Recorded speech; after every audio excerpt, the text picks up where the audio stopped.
Class 7 social science পাঠ number 6 সম্পদ। তো এই পাঠটোত আমি মূল অৰ্হতা এইখিনি বস্তু পাম। সম্পদ কি বা সম্পদ কাক বোলে, ইয়াৰ প্ৰয়োজনীয়তা সম্পৰ্কে ধাৰণা, বিভিন্ন প্ৰকাৰৰ সম্পদ সম্পৰ্কে বুজি পোৱা, সম্পদসমূহৰ সংৰক্ষণৰ গুৰুত্ব উপলব্ধি কৰা, প্ৰাকৃতিক সম্পদ আৰু মানৱ সম্পদৰ সম্পৰ্ক বুজি পোৱা, সম্পদ আৰু উন্নয়নৰ সম্বন্ধে জনা। এইখিনি বস্তু এই তথ্যটোৰ মাজত দিছে। তো আমি প্ৰথমে আহিম সম্পদ কি বা সম্পদ কাক বোলে। তো ইয়াৰ উত্তৰটো ইয়াতে পাম। আমাৰ দৈনন্দিন জীৱনৰ প্ৰয়োজন পূৰাবলৈ বিভিন্ন সামগ্ৰী বা দ্ৰব্যৰ প্ৰয়োজন। মানুহৰ এনে প্ৰয়োজন পূৰাবলৈ কোনো উৎসৰ পৰা আহৰণ কৰিব পৰা দ্ৰব্য সামগ্ৰীসমূহেই সম্পদ। অৰ্থাৎ এই লাগতিয়াল যিখিনি বস্তু আমি পাওঁ ব্যৱহাৰ কৰোঁ সেইবোৰকেই সম্পদ বুলি কোৱা হয়।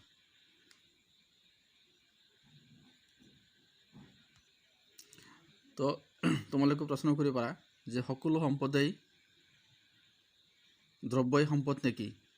যে সকলো দ্ৰব্যই সম্পদ হ'ব নোৱাৰে। ইয়াত কৈছে যিবিলাকে আমাৰ প্ৰয়োজন পূৰণ কৰে, উপকাৰত আহে, সেইবোৰকে সম্পদ বুলি কোৱা হয়। তো আমি আহিম সম্পদৰ প্ৰকাৰ। সম্পদ প্ৰধানত তিনি প্ৰকাৰৰ ভাগ কৰা হৈছে: প্ৰাকৃতিক সম্পদ, মানৱ সম্পদ আৰু মানৱসৃষ্ট সম্পদ। এইখিনি ডায়াগ্ৰামটোত দিছে। সম্পদ, প্ৰাকৃতিক সম্পদ, মানৱ সম্পদ আৰু মানৱসৃষ্ট সম্পদ। তো কি হৈছে প্ৰাকৃতিক সম্পদ কাক বোলে? প্ৰকৃতিৰ বুকুত মুক্তভাৱে পোৱা সম্পদসমূহক প্ৰাকৃতিক সম্পদ বুলি কোৱা হয়।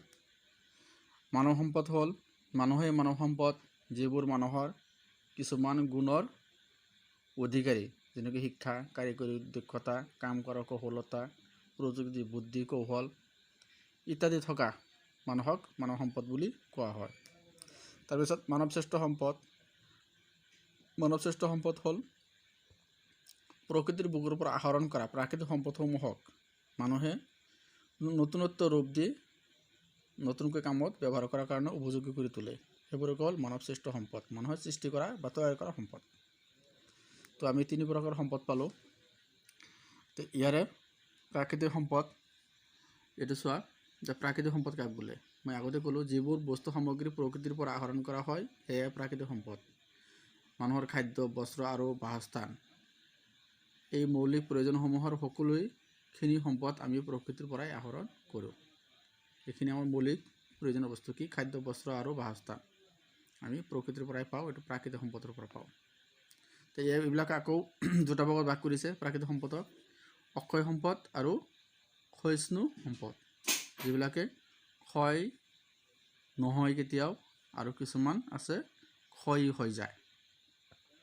তো ক্ষয় হোৱা আৰু ক্ষয় নোহোৱা এই সম্পদসমূহ অক্ষয় সম্পদ আৰু ক্ষয়িষ্ণু সম্পদ বুলি কোৱা হৈছে। তো এইফালৰ পৰাও দুটা ভাগত ভাগ কৰা হৈছে: অক্ষয় সম্পদ আৰু ক্ষয়িষ্ণু সম্পদ, নৱীকৰণক্ষম সম্পদ আৰু অনৱীকৰণক্ষম সম্পদ।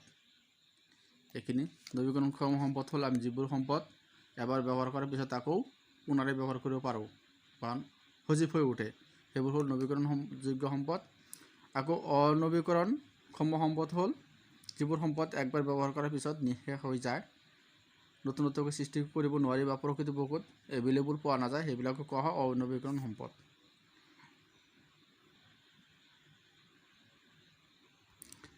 এই সম্পদসমূহক উৎসৰ ওপৰত ভিত্তি কৰিও আকৌ দুটা ভাগত ভাগ কৰা হৈছে: জৈৱিক সম্পদ আৰু অজৈৱিক সম্পদ। পেজ নম্বৰ 59ত আছে। তো জৈৱিক সম্পদ আৰু অজৈৱিক সম্পদ কাক বোলে? যে জীৱ জগতৰ পৰা আমি যি সম্পদ আহৰণ কৰোঁ সেয়া হ'ল জৈৱিক সম্পদ, আৰু অজৈৱিক সম্পদ হ'ল যেনেকৈ জীৱহীন সম্পদসমূহক অজৈৱিক সম্পদ বুলি কোৱা হয়, যেনে শিল, বালি, মাটি, খনিজ সামগ্ৰী আদি এই সম্পদৰ ভিতৰত পৰে। তো বিতৰণ ভিত্তিত ওপৰত ভিত্তি কৰিও প্ৰাকৃতিক সম্পদক দুটা ভাগত ভাগ কৰা হৈছে: সৰ্বব্যাপী সম্পদ আৰু স্থানভিত্তিক সম্পদ। কিছুমান সম্পদ আছে পৃথিৱীৰ সকলো ঠাইতে বা দেশৰ সকলো ঠাইতে পোৱা যায়, আকৌ কিছুমান সম্পদ আছে সকলো ঠাইতে পোৱা নাযায়, কিছুমান বিশেষ ঠাইতহে পোৱা যায়। সেইবিলাকক সৰ্বব্যাপী আৰু স্থানভিত্তিক সম্পদ বুলি কোৱা হৈছে। তাৰপিছত আমি পাম প্ৰকৃত সম্পদ আৰু সম্ভাৱনাপূৰ্ণ সম্পদ। ইয়াত এইখিনি আছে, পেজ নম্বৰ 60 আছে। উন্নয়ন আৰু ব্যৱহাৰৰ ওপৰত ভিত্তি কৰি প্ৰাকৃতিক সম্পদক প্ৰকৃত সম্পদ আৰু সম্ভাৱনাপূৰ্ণ সম্পদ হিচাপে দুটা ভাগত ভগাব পাৰি। তো প্ৰকৃত সম্পদ কাক বুলি কোৱা হৈছে? মানুহে সদব্যৱহাৰ কৰি আৰু কামত লগাই প্ৰকৃতিৰ পৰা ইতিমধ্যে যিবোৰ সম্পদ আহৰণ কৰিছে সেয়ে হ'ল প্ৰকৃত সম্পদ। আকৌ কিছুমান সম্পদ আছে যিবোৰ সম্পদৰ আমাৰ ভৱিষ্যতত উন্নয়নত সহায় কৰাৰ সম্ভাৱনা অধিক আৰু বৰ্তমানৰ ইয়াৰ ব্যৱহাৰে তেনে সম্ভাৱনাৰ উমান দিয়ে বা ঠাৰ কৰিব পৰা গৈছে, সেয়ে সম্ভাৱনাপূৰ্ণ সম্পদ। এইবোৰ সম্পদ আমি কি কৈছে মজুত থকাৰ পৰিমাণ নিশ্চিতকৈ জনা সম্ভৱ নহ'ব পাৰে, অনুমানৰ ওপৰত ভিত্তি কৰি কৰা হৈছে। তো এই প্ৰাকৃতিক সম্পদবিলাক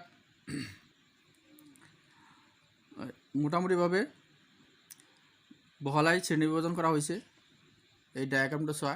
প্ৰাকৃতিক সম্পদ প্ৰাচুৰ্যতাৰ ওপৰত ভিত্তি কৰি বগাইছে, উৎপত্তিৰ ওপৰত ভিত্তি কৰি বগাইছে, বিতৰণৰ ওপৰত ভিত্তি কৰি বগাইছে আৰু উন্নয়ন আৰু ব্যৱহাৰৰ ওপৰত ভিত্তি কৰি বগাইছে।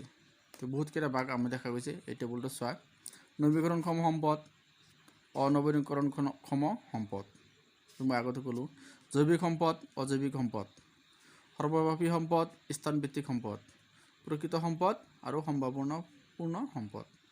এইখিনি মই থুলমূলকৈ চমুকৈ আগতে কৈ দিছোঁ। এইখিনি তোমাৰ পাঠটোৰ লগত মিলাই চালে ধুনীয়াকৈ বুজি পাবা। এতিয়া আহিম আমি মানৱ সম্পদ আৰু মানৱ শ্ৰেষ্ঠ সম্পদ। আমি সম্পদ পাইছিলোঁ 3 প্ৰকাৰ: প্ৰাকৃতিক সম্পদ, মানৱ সম্পদ আৰু মানৱ শ্ৰেষ্ঠ সম্পদ। এই দুটা ইয়াতে আছে। তো মানৱ সম্পদ কাক বোলে আমি ইয়াৰ বিষয়ে আলোচনা কৰিম। তো মানুহ শ্ৰেষ্ঠতম সম্পদ জৈৱিক সম্পদ বুলি কোৱা হৈছে। মানুহৰ ব্যক্তিৰ বুদ্ধিমত্তা, প্ৰতিজন ব্যক্তিৰ বুদ্ধিমত্তা, কৰ্মদক্ষতা আৰু কৌশল, উৎপাদন ক্ষমতা আৰু কৰ্মৰ আচৰণবিধিয়ে মানুহক শ্ৰেষ্ঠতম সম্পদ বুলি মানৱ সম্পদ বুলি অভিহিত কৰিছে। এখন দেশৰ মানৱ সম্পদ সৃষ্টি কৰাৰ প্ৰধান কাৰক হ'ল এইকেইটা উপাদানে। এইকেইটা উপাদান বা এইকেইটা গুণ যিজন ব্যক্তিৰ আছে তেওঁৱে মানৱ সম্পদ। যিখন দেশত মানৱ সম্পদৰ সদব্যৱহাৰ নাই সেইখন দেশত উন্নয়নত স্থবিৰ হৈ পৰে। তো ইয়াত কৈছে এই ক্ষেত্ৰত ভাৰতবৰ্ষত দেখা দিয়া মেধাৰ বহিৰ্গমন ব্ৰেইন ড্ৰেইন সমস্যাটো আমাৰ ৰাষ্ট্ৰৰ সম্পদৰ এক ক্ষতিকাৰক দিশ। ইয়াৰ ফলত উন্নয়নত ব্যাঘাত জন্মিছে, স্থবিৰ হৈছে। বৰ্তমান ভাৰত চৰকাৰে মানৱ সম্পদ উন্নয়নৰ বাবে বহুতো কাৰ্যব্যৱস্থা হাতত লৈছে। এইটো হয়তো আগৰ পাঠত আলোচনা কৰা হৈছে। তাৰপিছত আহিম আমি সম্পদৰ সংৰক্ষণ। সম্পদ কিয় সংৰক্ষণ কৰিব লাগে? সম্পদ সংৰক্ষণ নকৰিলে কি হয়? যে কিছুমান সম্পদ আছে নৱীকৰণযোগ্য আৰু যিবোৰ সম্পদ পালোঁ আমি অনৱীকৰণযোগ্য। তো সেইকাৰণে আমি সংৰক্ষণ কৰিব লাগে। যিবোৰ আমি নৱীকৰণ কৰিব নোৱাৰোঁ সেই সম্পদসমূহ নিঃশেষ হৈ যাব এসময়ত। পিছৰ জনমত নেক্সট জেনেৰেশ্যনে ব্যৱহাৰ কৰিবলৈ নাপাব, হাহাকাৰ ভুগিব। সেইকাৰণে আমি সম্পদসমূহ সংৰক্ষণ কৰা উচিত। তো সংৰক্ষণ কৰা কেইটামান দিশ দিছে যে এখন দেশৰ সম্পদসমূহ উপযুক্তভাৱে সংৰক্ষণ কৰিবলৈ কিছু নীতি মানি চলাটো প্ৰয়োজন। সম্পদৰ সংৰক্ষণৰ এনে নীতি আৰু আচৰণবিধিসমূহ মূলত এনেধৰণৰ। এইখিনি বস্তু চোৱা। সম্পদৰ সদব্যৱহাৰৰ বাবে পৰিকল্পনা কৰা, সম্পদ মজুত আৰু মানুহৰ প্ৰয়োজনৰ মাজত সমতা ৰক্ষা কৰি চলা, সম্পদৰ পৰিৱেশ ৰক্ষাৰ হকে সচেতনতা সৃষ্টি কৰা আৰু তেনে কাৰ্যক উৎসাহিত কৰা। তো এইখিনি বিধি দিছে, নিয়ম দিছে।